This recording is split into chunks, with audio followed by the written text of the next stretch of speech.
here. Let me first introduce Jammu and Kashmir Pahari Welfare Trust. It's a nascent organization primarily established to undertake the welfare and socio-economic development of the people living in the mountains, hilly areas and rural areas in general, and members of the Pahari-speaking ethnic community in particular. This is a non-political, non-governmental, non-profit-making organization. It has been established only recently. And all of us here, we are the members of Jammu and Kashmir Pahari Welfare Trust.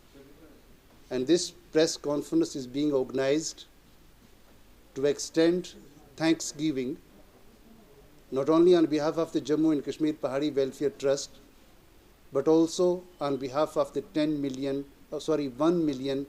Pahari-speaking community of J&K, to the Government of India, its important wings including the PMO's office, Ministry of Home Affairs, Honorable Lieutenant Governor of Jammu and Kashmir, and we extend special thanks to the Chief Secretary, Mr. BVR Subramaniam, who played a vital, important, significant and lead role in removing all the obstacles and for clearing the decks, for granting 4% reservation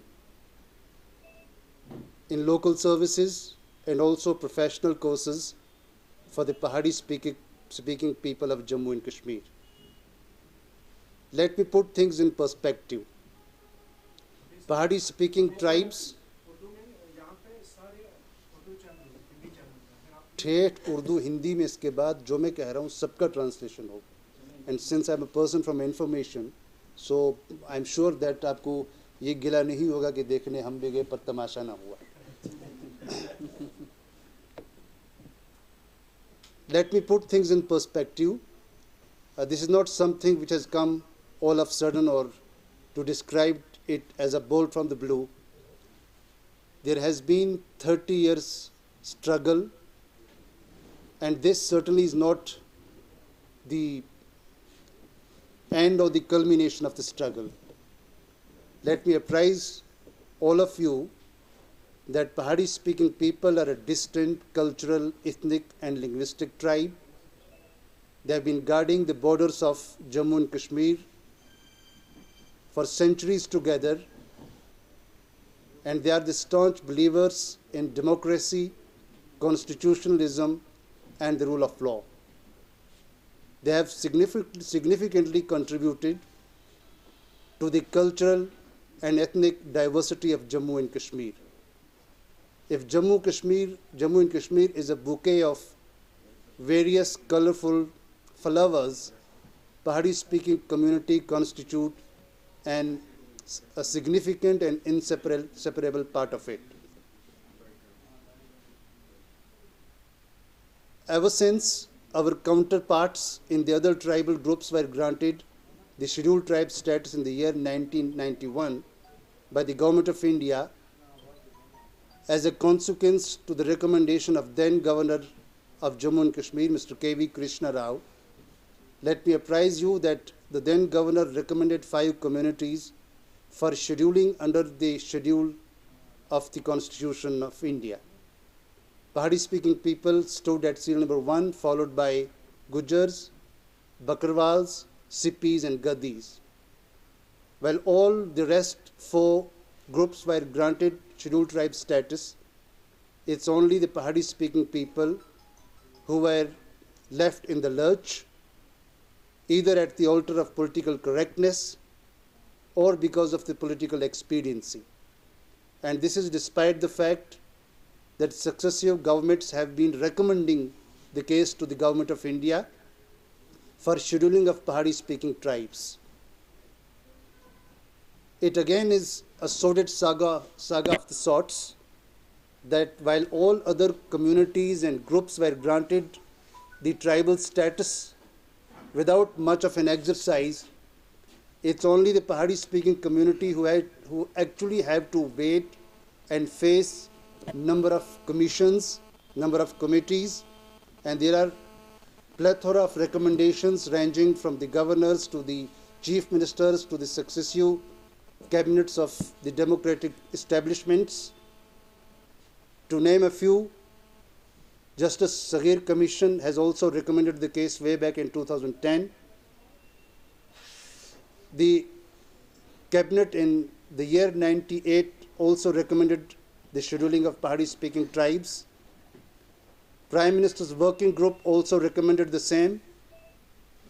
And the Pirzada Amin Committee, which was specifically constituted to undertake socio-economic survey of the Pahari-speaking people, have also recommended the case unequivocally.